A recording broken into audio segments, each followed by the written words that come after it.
گوشواروں میں 1 تولہ سونا ڈکلیئر نہیں کیا۔ ایک اور مزے کا خیز بات جو ان کی ٹیکس ریٹرن میں سامنے آئی ہے وہ یہ ہے کہ 3 گھر ہیں اور فرنیچر 5 لاکھ کا ہے۔ مجھے کوئی پاکستان کا گھر بتا دے، اور جو ان کے گھر کی تصویریں آتی ہیں وہ شہانہ فرنیچر، بڑا اعلیٰ معیار کا فرنیچر جس پر بیٹھ کے میٹنگز کرتے ہیں۔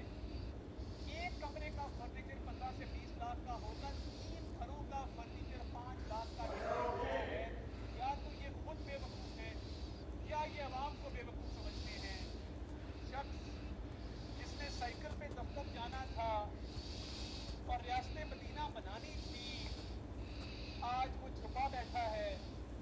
اس کے پاس کوئی جواب نہیں ہے کہ توشہ خانہ کے تحائف جو اس نے ڈکلیئر نہیں کیے اور الیکشن ایکٹ کی خلاف ورزی کی، تو عدالت میں کیا جواب جمع کرائے؟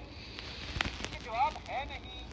چوری ہوئی ہے، چوری پکڑی گئی ہے، اور میں یہ سمجھتا ہوں کہ اس وقت جو حالات ہیں